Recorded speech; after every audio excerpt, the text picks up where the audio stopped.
Alright, gotta make something special for the patrons. What's it gonna be? Let's see. Well, there's lots and lots of options, but we're probably gonna go with...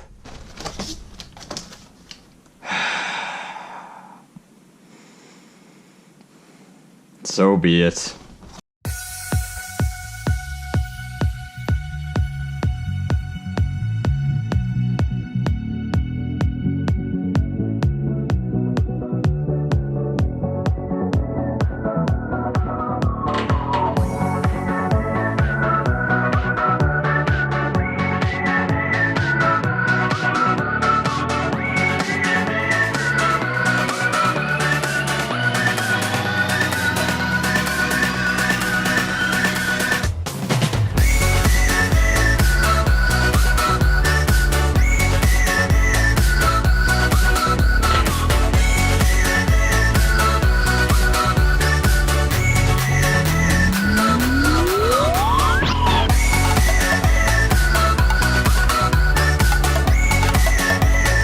This is it. This is Hydra. Hydra is a tier 0 build. That means that just an absolute ton of love went into bringing this project to life. So I don't even know where to begin starting the coverage on this blaster and everything that's been done to it. So I will start with the paint job. The paint job is, of course, a flawless black vinyl dye seeping into the inside so that it's dark on the inside as well as on the outside. Then on top of that, a full green enamel paint job. Then on top of that, a Hydrographic Dip. This Hydrographic Dip is a water dragon pattern, but the water dragons I've used in the past for the Argonaut line, and I just love this film. I think that it's really cool. The dragon has a lot of detail in him. Hopefully you can tell because this is a 4K video, or it should be a 4K video, and that continues onto the handle scales with black trim for the handle itself. The dichotomy is really important with a dip this busy so that it goes green, darkened, black, green, darkened, black. And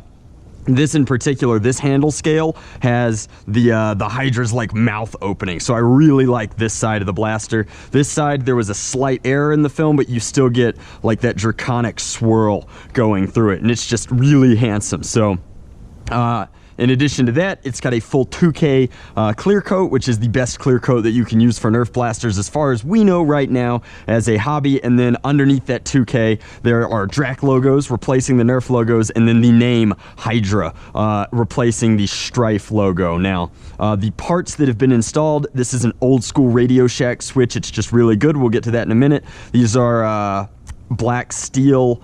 For some reason, I want to call them black steel production, but they're black steel props my friend Ben makes. They are resin and they're UV reactive, which is interesting, but they're UV reactive green. They're just this gnarly color that really reminds me of like what a Hydra would be. A Hydra being like a flightless dragon, at least in my mind. And they're usually green, at least they are in Hasbro properties, which is why I chose that name for this. I like Hydras. The voltmeter is green, and it's currently reading that I need to charge this LiPo. However, this will be fine for our demo, and you might have noticed when I pushed that button, a few things lit up, and that's because this is a UV reactive resin, and the LEDs inside here, if I pop this up, hands are so cold.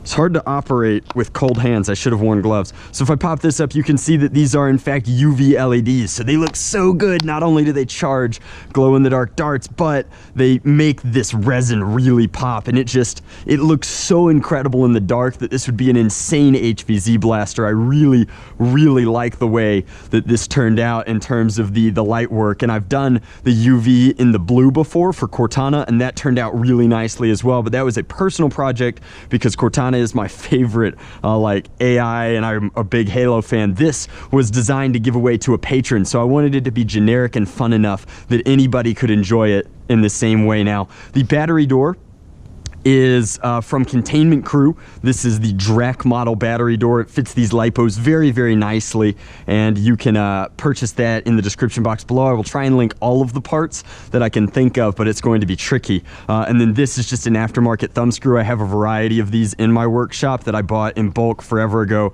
and I did have a green metallic one to go with the rest of the theme. Now, the barrel connecting the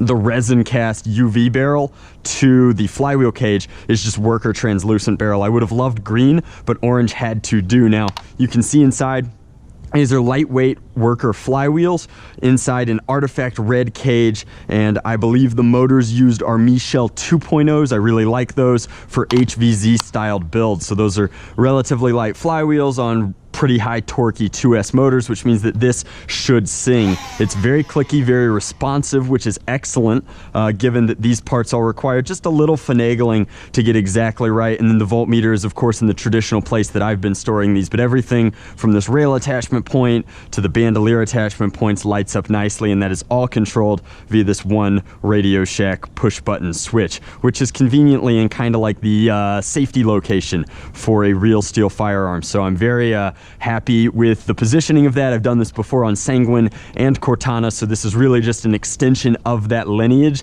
Nothing in this blaster was necessarily new or particularly challenging for me, but again, just like dozens and dozens of hours and hundreds of dollars of materials go into making a Strife this nice. So alrighty guys, so I don't even know what's in this hex mag, but this is a worker hex mag. I really like these magazines, but this isn't what's going to be shipping with this to a patron. This is just full of SE&C darts. It appears that there's everything from Koosh to waffles to Accufakes to regular genuine elites, but let's fire it off a few times.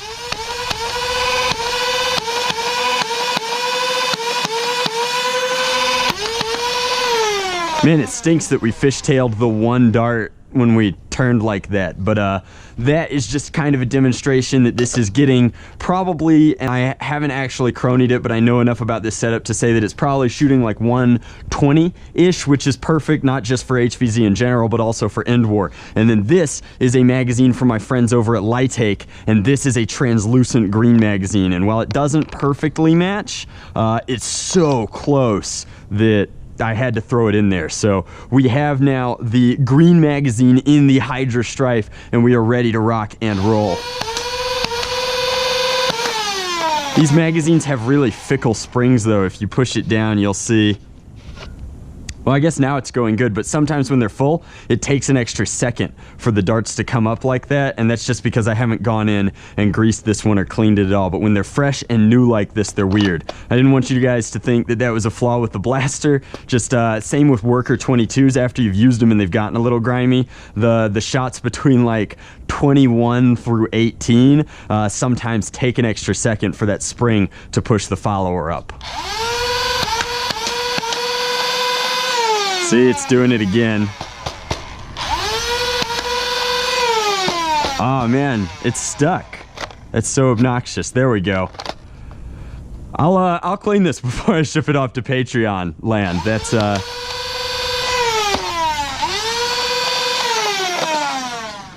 See, now I spend dozens and dozens of hours making a tier 0 awesome Strife with so much love and work into it. I can't even get the matching magazine to work. You just can't catch a break. There we go. Excellent. So that is Hydra. As I have said before, we're going to get into the sappy, weird part of this video, and I have a full end of year video coming very, very soon, but this is going off to one of my patrons on Patreon. The link will be not only in the annotation in-screen thing that comes up, but it will also be in the description box below, and I'm giving this blaster away to just one of my supporters on there. It's not free because obviously it costs an amount of money to support me on Patreon, but this year and all of the adventures and all of the fun people that I met and things that I built would not have been possible without the support of my patrons on Patreon. It is just such a huge and wonderful gift that a few people have decided to give me, that small monthly almost allowance that lets me know that everything's going to be okay, I guess. Being on YouTube this year has been incredibly stressful, very difficult, very challenging in a lot of ways, and YouTube itself as a platform has not helped out with that at all. So my audience and my community and my I guess fans or what have you, I don't feel like I have any fans. I have a lot of friends.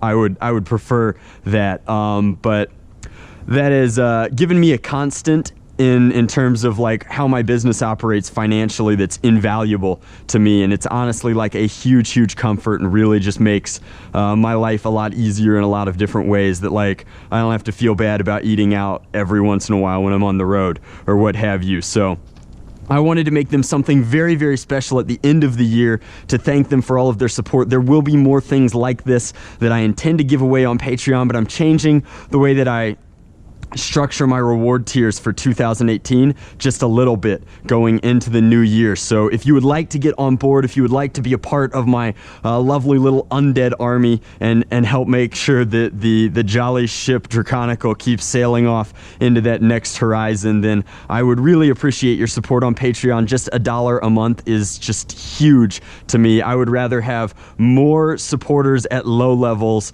than supporters at high levels if the money was equivalent, because like just having people to communicate with on that platform and some of the like connections that I've made in various cities, because I very much consider that to be like the top tier of people who would want to support and help my content, and it helps me find them when I'm traveling, that it's huge. It's just a next level thing, and I'm so thrilled that we're in a place with the internet where creators can trust their communities on that level and get support from them in that way, outside of companies like YouTube, which aren't really interested in whether or not we're successful, and they've made that pretty clear this year. So I'm not going to get too sappy. I have a full end of year video to be really, really sappy about it, but this is Hydra. It would be a very expensive blaster, but instead it is going off to one of the 100 or so people that support me on Patreon. They will pay $0 for it. I will just ship it to them, and hopefully they will enjoy it in their own nerfy adventures as their journeys continue. So thank you guys very much for watching. Hopefully you guys enjoy